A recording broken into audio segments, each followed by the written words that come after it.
Good morning बच्चों, कैसे हो तुम सब। आज की जो वीडियो है इसमें मैं कक्षा 8 का जो पार्ट 2 है अदृश्य जगत, इसके इम्पोर्टेंट नोट्स लेकर आई हूँ। तो चलिए शुरू करते हैं और इस वीडियो के साथ साथ आप अपनी कॉपी भी निकालें ताकि इम्पोर्टेंट पॉइंट्स को आप नोट कर सकें।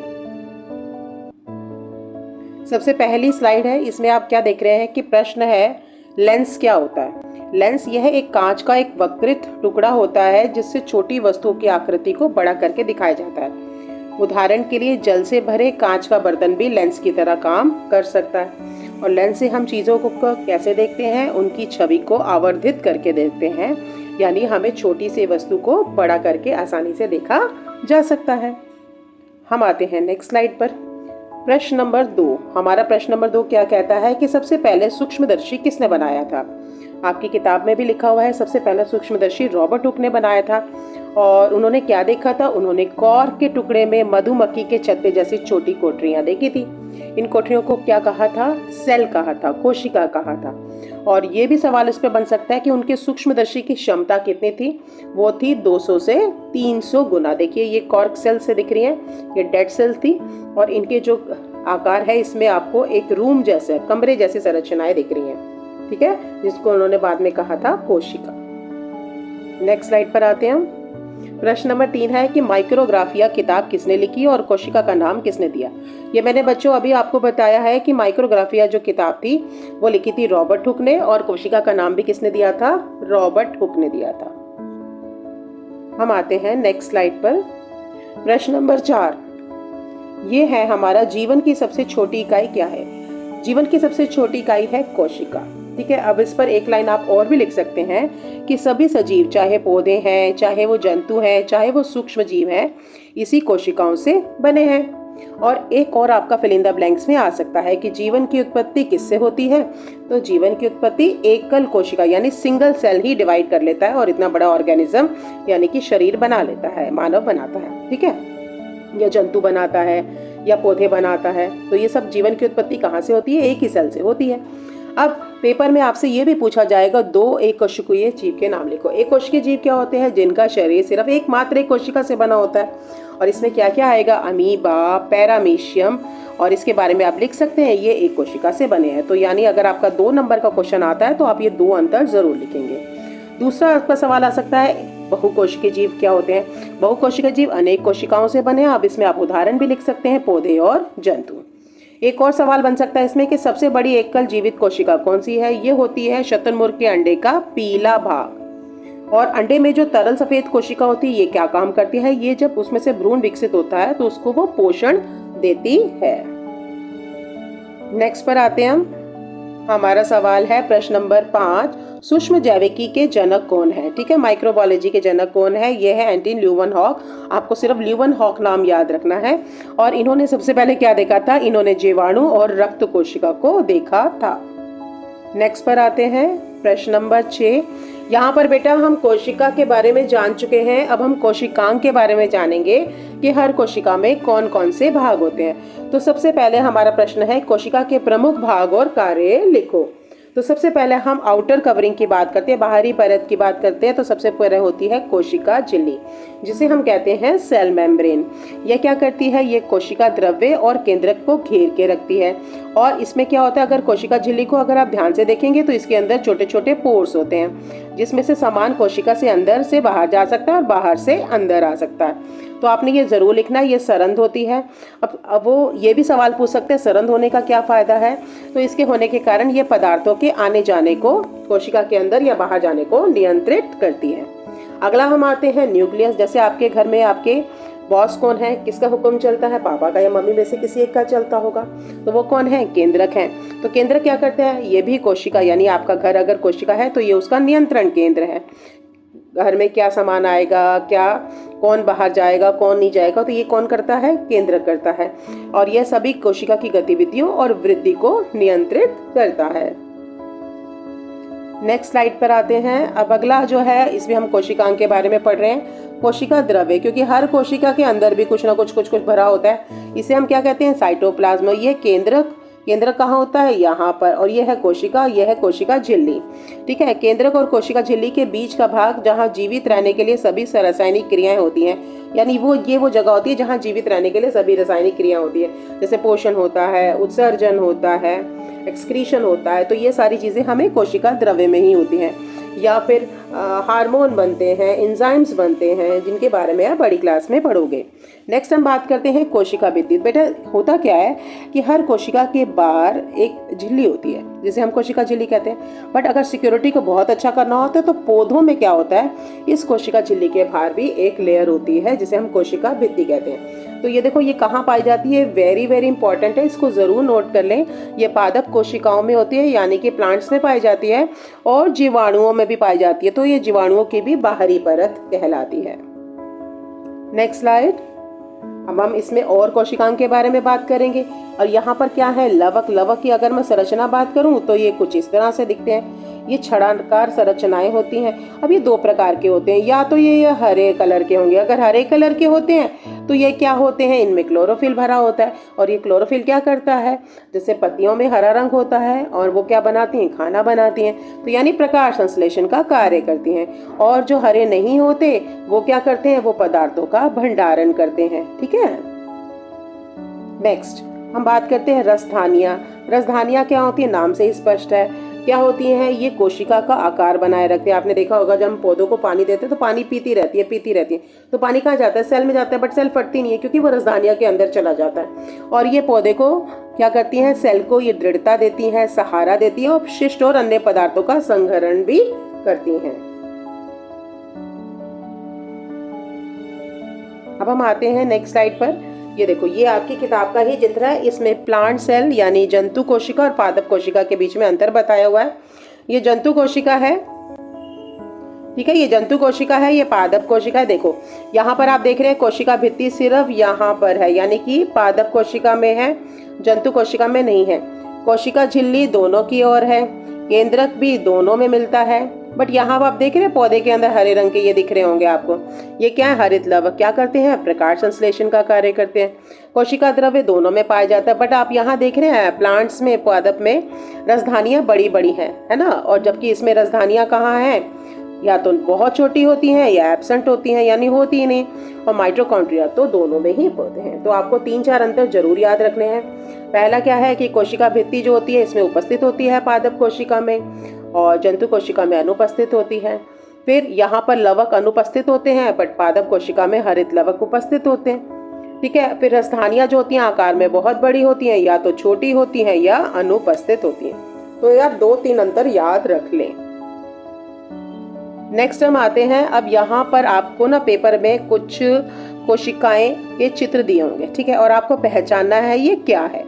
तो सबसे पहला हमारी जो स्लाइड आ रही है ये पहचानिए, ये क्या है? ये है प्याज की झिल्ली, अनियन पील की कोशिकाएं हैं। अब इसमें देखिए ये कोशिका भित्ति भी दिखाई दे रही है, और ये कोशिका झिल्ली होती है। कोशिका भित्ति थोड़ी सी मोटी होती है। यहाँ पर बीच में आपको ये जो ऐसे बिंदु जैसी संरचना दिख रही है, ये केंद्रक है।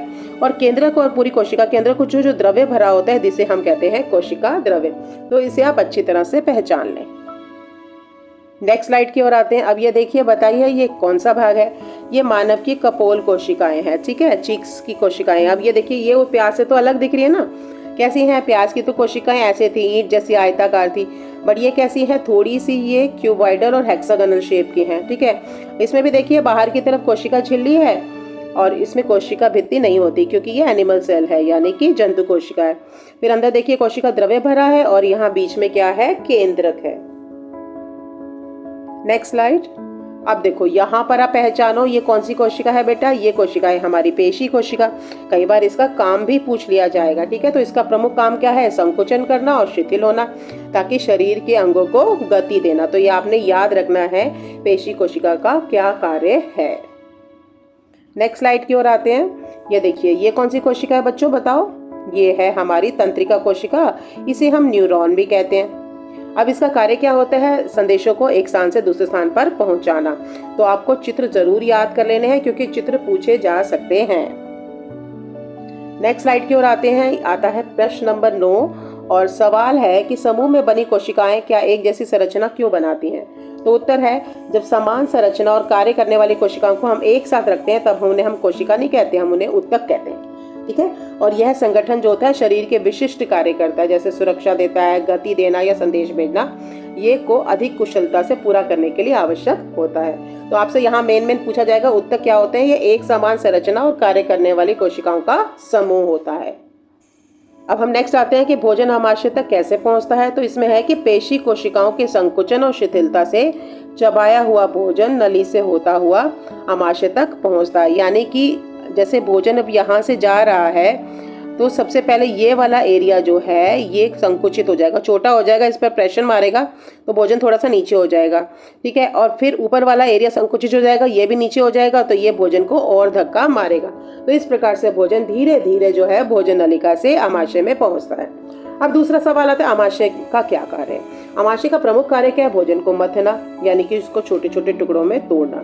दूसरा, इसमें पाचक रस और अम्ल मिलाना, और ये क्या करते हैं? भोजन के जटिल कणों को सरल कणों में विघटित कर देते हैं और हानिकारक जीवाणुओं को नष्ट कर देते हैं। तो इस प्रकार से अगर भोजन के साथ आपके हानिकारक जीवाणु आते हैं तो वो भी नष्ट हो जाते हैं। नेक्स्ट स्लाइड पे आते हैं। अब प्रश्न नंबर 12। प्रश्न नंबर 12 है कि सूक्ष्म जीव क्या होते हैं? देखो, सूक्ष्म जीव होते हैं ये वो अत्यंत छोटे जीव होते हैं जिन्हें हम अपनी नग्न आंखों से नहीं देख सकते, यानी कि बिना लेंस के आपको दिखाई नहीं देंगे सूक्ष्मदर्शी के। इन्हें देखने के लिए सूक्ष्मदर्शी यंत्र की आवश्यकता होती है। मतलब ये कितने छोटे हैं, अगर आपको इसका अनुमान लगाना है ना, ये आपकी सुई है, कपड़ा सिलते हो ना, इसकी नोक पर 10,000 से भी ज्यादा जीवाणु अगर बैठे हो तो सोचो वो कितने सूक्ष्म होंगे। सोचो इतने छोटे होते हैं सूक्ष्म जीव। और यहाँ पर चित्र भी बना हुआ है, पहचानिए आप किस किस के चित्र आप देख चुके हैं। नेक्स्ट स्लाइड पे आते हैं। अब हमने सूक्ष्मजीवी का नाम तो पढ़ लिया, अब हम इनके प्रकार भी पढ़ेंगे। इनके मुख्य रूप से 4 वर्ग होते हैं। सबसे पहला तो होता है जीवाणु। बहुत सुना होगा जीवाणु यानी बैक्टीरिया, ये होते हैं एक कोशिका वाले।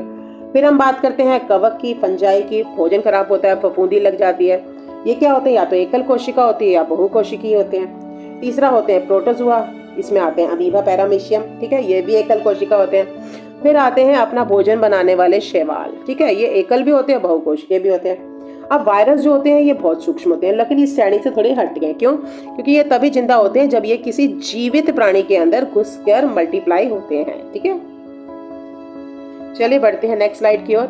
चलिए, अब आपको क्या करना है? सूक्ष्मजीवी को पहचानना है। यहाँ कुछ चित्र दिए हुए हैं, मैंने अभी नाम बताए थे। सबसे पहला नाम बताया था मैंने अमीबा का। ये देखिए, आपको ये अमीबा दिख रहा है, देखो इर्रेगुलर आकृति है ये, ठीक है, कहीं से भी टेढ़ा मेढ़ा सा ऐसे कुछ है।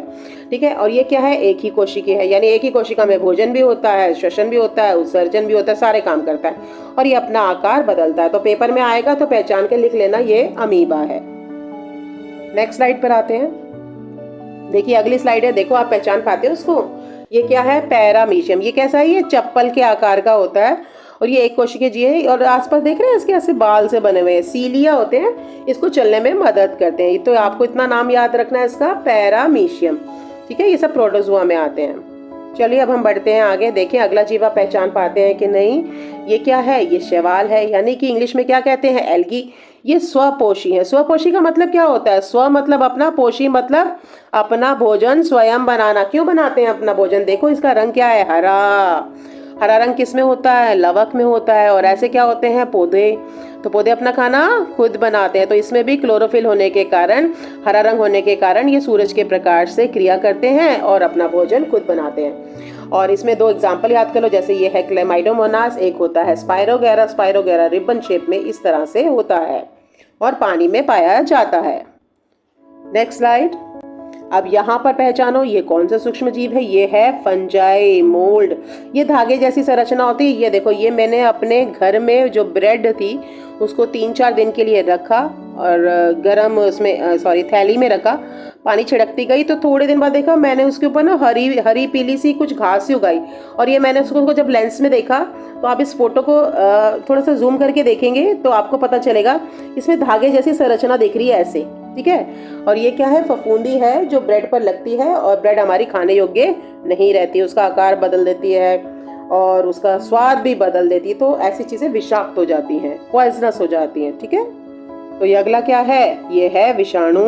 यह कोशिकीय जीव होते हैं और जीवित कोशिका में प्रवेश करने पर ही संख्या में वृद्धि करते हैं और रोग करते हैं। कौन कौन से रोग होते हैं जो विषाणु से होते हैं, जैसे कि जुकाम है, आपका कोरोना वायरस है, पोलियो भी वायरस से होता है। तो ये आपने बातें ध्यान रखनी है।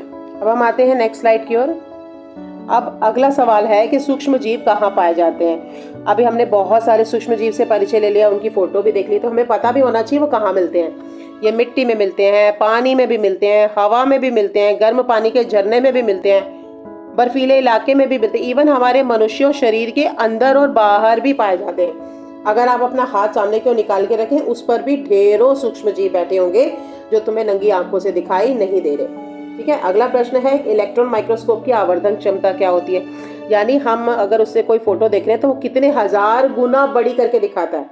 तो बताओ ये कौन सी संख्या है, ये मुझे कमेंट में पढ़ के बताना, ये कितने गुना बड़ी छवि दिखा सकता है। Next slide. अब देखो, अभी हमने जीवाणुओं की बात करी थी ना, तो जीवाणुओं के हम परिचय ले लेते हैं। अब जीवाणुओं के बारे में 2-3 वाक्य आपको लिखने आ सकते हैं। जीवाणु और पादप कोशिका में भी अंतर आ सकता है। तो सबसे पहला आप क्या लिखोगे, ये प्रोकैरियोट होते हैं। प्रो का मतलब पुराने होते हैं, प्रिमिटिव होते हैं और इनके अंदर सुविकसित केंद्रक नहीं होता। तो आपको एक अंतर पता चल गया। यहाँ तो देखो हमें कोई भी केंद्रक नहीं दिख रहा।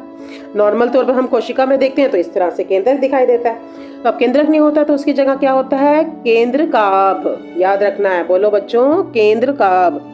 और दूसरी बात, क्यों केंद्रक नहीं होता तो उसके आसपास की झिल्ली भी नहीं होती, केंद्रकीय झिल्ली जो हमने पढ़ी थी।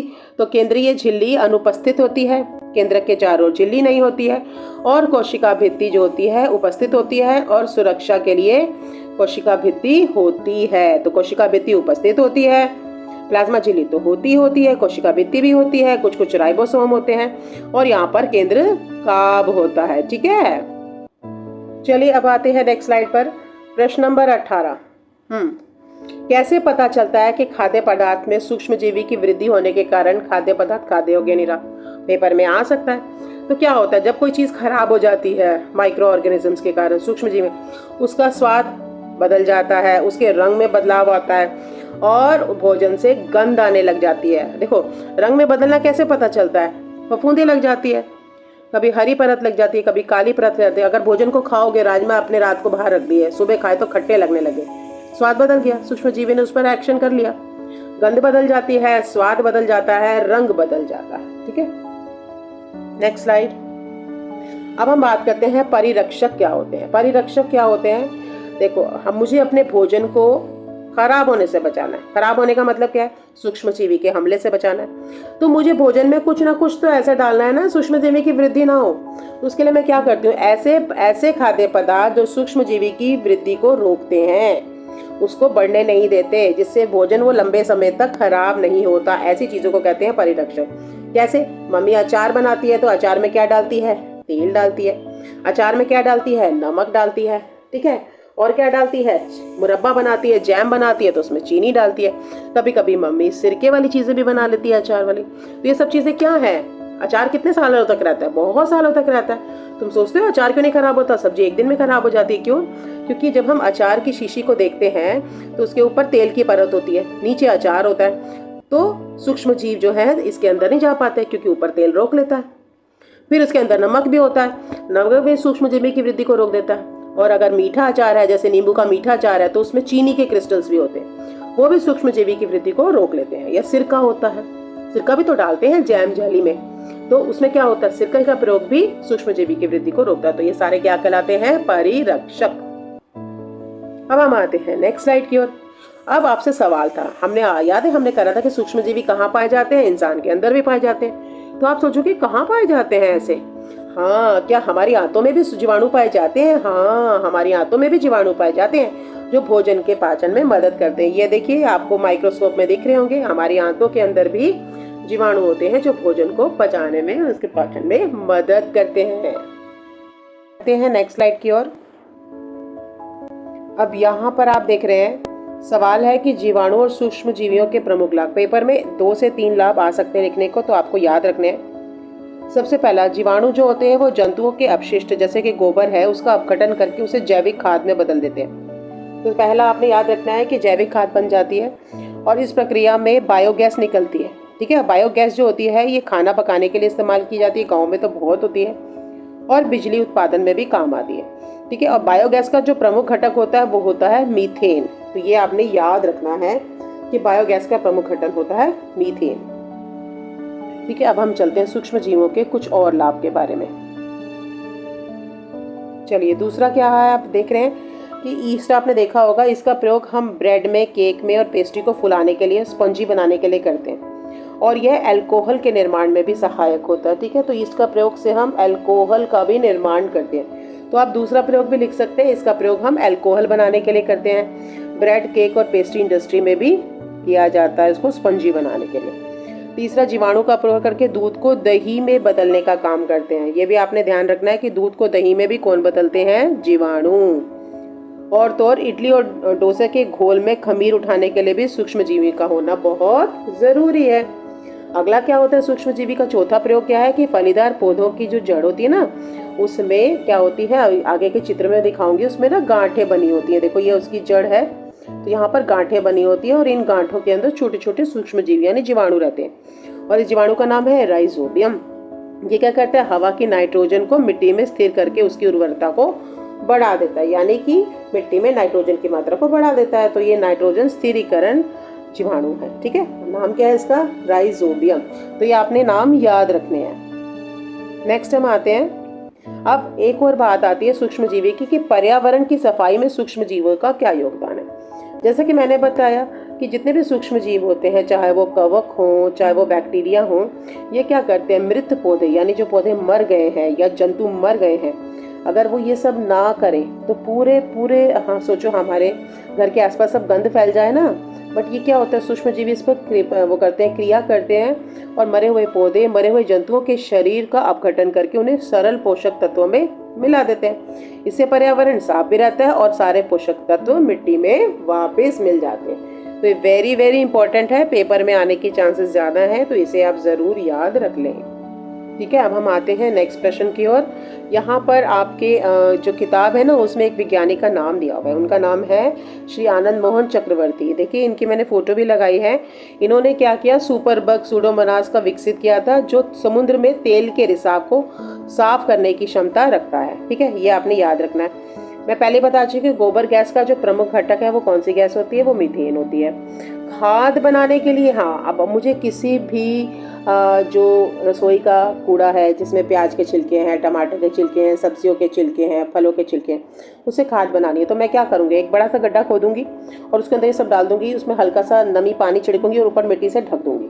ठीक है, तो उसमें थोड़ी दिनों में 2 से 3 हफ्तों में वो खाद बन जाती है। खाद बनाने के लिए वो पूछ सकते हैं कि कौन सी 2 चीज़ें, एक तो उचित तापमान चाहिए, ठीक है, ठंड में नहीं बनती खाद, जीवाणु नहीं चलते, और दूसरा जीवाणु को क्या चाहिए होती है, उचित नमी चाहिए होती है, मॉइस्टनेस चाहिए होती है, हवा की मात्रा में पानी की मात्रा चाहिए। ठीक है। अब तीसरा है 3 किण्वित पदार्थ, यानी जो जिसमें बैक्टीरिया ने एक्ट किया हो, जो फूल गए हो, स्पंजी हो, क्या है, इडली, डोसा और भटूरा। तो ये आपने याद रखते हैं। चलिए अब हम बढ़ते हैं नेक्स्ट क्वेश्चन की ओर। अब आपसे पूछा जाएगा, ये देखो मैंने आपसे बताया था ना, मैंने बताया भी था, एक पौधा होता है जैसे सेम है, चना है, मटर है, इनकी जड़ों में फूली फूली गांठें होती हैं और इन गांठों के अंदर रहते हैं बैक्टीरिया। क्या नाम बताया था बैक्टीरिया का, राइजोबियम। तो प्रश्न क्या है, फलीदार पौधों की जड़ों में क्या पाए जाते हैं, ये पाए जाते हैं राइजोबियम जीवाणु, जो वायुमंडलीय नाइट्रोजन का स्थिरीकरण करते हैं। ठीक है, तो ये आपने याद रखना है अच्छी तरह से। देखो इस प्रश्न को दूसरे तरीके से भी पूछा जा सकता है पेपर में कि खेतों में फलीदार पौधों को लगाने की सलाह दी जाती है क्यों, या फसल चक्रण में फलीदार पौधों को लगाया जाता है। तो सबका आंसर एक ही है कि फलीदार पौधे जैसे सेम और मटर की जड़ों में फूली ग्रंथियां होती हैं जिसमें राइजोबियम जीवाणु रहते हैं, जो वायुमंडलीय नाइट्रोजन को अवशोषित करके मिट्टी की उर्वरता को बढ़ा देते हैं। बस आपने इतना सा आंसर याद करना है। अब हम आते हैं नेक्स्ट पर। अगला प्रश्न है हमारा, दूध को दही में बदलने वाले बैक्टीरिया का नाम। ये अपने पिछले प्रश्नों में हम कर चुके हैं। क्या है वो, लैक्टोबैसिलस। यह बैक्टीरिया दूध में उपस्थित लैक्टोज शुगर को काम करता है और उसको लैक्टिक अम्ल में बदल देता है। अगर ज़्यादा देर तक दही बाहर पड़ी रहे तो वो खट्टी हो जाती है। क्यों खट्टी हो जाती है, क्योंकि उसके अंदर जो चीनी होती है वो किस में बदल जाती है, अम्ल में बदल जाती है, इसी कारण दही खट्टी हो जाती है। अगला सवाल ये भी पूछा जा सकता है कि ठंडे दूध में अगर हम दही मिला दें तो दही नहीं जमता। जैसे अब तुमने दही जमानी है तो जामुन को दूध में मिलाएं और उसको दूध को फ्रिज में रखो, दही जमेगी? नहीं जमेगी। क्यों नहीं जमेगी बताओ? क्योंकि दूध को दही में बदलने वाले जीवाणु जो होते हैं वो सिर्फ गर्म वातावरण में ही पनपते हैं। अगर आपको याद हो तो मैंने पिछले प्रश्न में बताया था कि जीवाणु को पनपने के लिए उचित नमी चाहिए होती है और उचित तापमान चाहिए होता है। तो यहाँ पर अगर हम फ्रिज में रख देंगे दही तो हमारी दही नहीं जमेगी, क्योंकि जीवाणु ही नहीं ग्रो कर पाएंगे, बढ़ ही नहीं पाएंगे। चलिए बढ़ते हैं नेक्स्ट। अब यहाँ पर है कि सवाल है कि किसी वस्तु में यदि खमीर, चीनी और गर्म पानी डाल दिया जाए तो थोड़ी देर के बाद उसमें गैस के बुलबुले दिखाई देते हैं। आपने देखा होगा मम्मी जब भटूरे बनाती हैं तो क्या करती है, आटे के अंदर थोड़ा सा यीस्ट डाल देती है या दही डाल देती है, थोड़ी देर के लिए रख देती है आटे को गूंद के, तो आटा फूल जाता है। अब वो सवाल ये भी बन सकता है कि आटा फूल क्यों जाता है? आटा इसलिए फूल जाता है क्योंकि उसमें जीवाणु की वृद्धि होती है। जीवाणु क्या करते हैं? सांस लेते हैं, ठीक है। सांस लेके कौन सी गैस पैदा करते हैं? Carbon dioxide. तो पेपर में आपसे ये पूछा जा सकता है कि श्वसन करके जीवाणु कौन सी गैस पैदा करते हैं? आप लिखेंगे कार्बन डाइऑक्साइड। और इससे क्या होता है? वो चीज़ फूल जाती है, यानी उसका आयतन बदल जाता है, उसकी खुशबू भी बदल जाती है। आप देखेंगे उसको सूंघेंगे, हल्की हल्की खट्टी सी स्मेल आएगी, है ना, खट्टी सी खुशबू आएगी। इससे खाद्य पदार्थ नरम हो जाता है और फूल जाता है। बिल्कुल ऐसा ही हम केक और पेस्ट्री में भी करते हैं, है ना। चलो बढ़ते हैं आगे हैं नेक्स्ट पे। अब शैवाल क्या होते हैं? शैवाल आपने सुना होगा, कभी कभी आप गांव में भी गए होंगे तो आपने तालाब के ऊपर कुछ हरा हरा सा तैरता हुआ देखा होगा। आपके हाथ चिकने हो गए होंगे अगर आपने हाथ डाला होगा। ये क्या चीज़ है? ये शैवाल है बेटा। ये ऐसे पौधे होते हैं जो बहुत छोटे होते हैं, हमारी उंगली की जो अंगूठा होता है ना उसके नाखून से भी छोटे होते हैं। तो ये ऐसे छोटे पौधे जो सूरज के प्रकाश में, ठीक है, अपना भोजन स्वयं बनाते हैं और ऑक्सीजन गैस को छोड़ते हैं, तो ये होते हैं शैवाल। और हैरानी की बात है कि हमारी पृथ्वी पर आपको पता है कितने % ऑक्सीजन है? 21% ऑक्सीजन है, ठीक है। और इस कुल ऑक्सीजन की आपूर्ति का आधा भाग इन्हीं शैवालों से होता है। ये कहाँ होते हैं? तालाबों में, झीलों में, नदियों में पानी के ऊपर होते हैं। ये मिट्टी में भी होते हैं, जल में भी होते हैं, वायु में भी होते हैं और वृक्षों पर भी पाए जाते हैं। अब हम आते हैं आज की लास्ट स्लाइड की ओर। अब क्वेश्चन क्या है कि शैवालों के लाभदायक उपयोग बताइए। ये देखो, ये मैंने कुछ शैवाल की फोटो इकट्ठी करी है और ये पेपर में आपके आ सकती है पहचानने के लिए। बताइए ये कौन सा सूक्ष्म जीव है। अब ये उपयोग क्या है ये आपने अच्छी तरह से रट लेने। पहला उपयोग, जैसा कि मैंने बताया, कि पृथ्वी पर ऑक्सीजन की पूर्ति करते हैं, ऑक्सीजन देते हैं। भाई फोटोसिंथेसिस कर रहे हैं, प्रकाश संश्लेषण कर रहे हैं, ऑक्सीजन बन रही है, ऑक्सीजन निकल रही है, तो ऑक्सीजन तो देंगे ही। और दूसरी बात, कई जलीय जीव इनको भोजन के रूप में इस्तेमाल करते हैं, यानी ये खाए भी जाते हैं, ठीक है। और पानी को स्वच्छ कैसे बनाते हैं? ऑक्सीजन छोड़ते हैं, भाई स्वच्छ बनाते हैं। और इनको जैव ईंधन के रूप में भी इस्तेमाल किया जाता है। और जानते हो, कुछ शैवालों को सुखाकर उनकी दवाइयाँ पाउडर बनाए जाते हैं, जैसे कि डायटम। ये नाम आपने याद रख लेना, ये पेपर में आ सकता है। इसका नाम है सुपर फूड। क्या नाम है इसका? स्पाइरोलीना। क्या है? ये है स्पाइरोलीना। देखो ऐसे रस्सी नुमा से रचना है, ये भी तो शैवाल है, हरे रंग के हैं, खाना बना रहे हैं और लोग इनको खाते भी हैं। और आज का आखिरी सवाल, क्या कारण है कि इन सूक्ष्म शैवालों पर संकट आ रहा है? अभी इनकी संख्या क्यों कम हो रही है? पहला तो पानी में प्रदूषण, केमिकल इतने सारे होते हैं, शैवाल मर जाते हैं, ठीक है, तो भोजन नहीं बना पाते वो। दूसरा, जलवायु परिवर्तन होता है तो ये मर जाते हैं। और कुछ पानी में दवाइयाँ मिक्स हो जाती हैं, या आपने कीटनाशक का प्रयोग कर लिए, कीटनाशक ज़्यादा इस्तेमाल कर लिए, पानी में बह के आ गए, तो क्या होता है? पानी प्रदूषित तो शैवाल नहीं बन पाएंगे। तो होप सो आपको ये वीडियो बहुत अच्छी लगी होगी, पसंद आई होगी और आपके पाठ 2 के प्रश्न सभी आंसर में आ गए होंगे। तो मिलेंगे बच्चों अगली वीडियो में। मेरे चैनल को लाइक और सब्सक्राइब करना मत भूलना।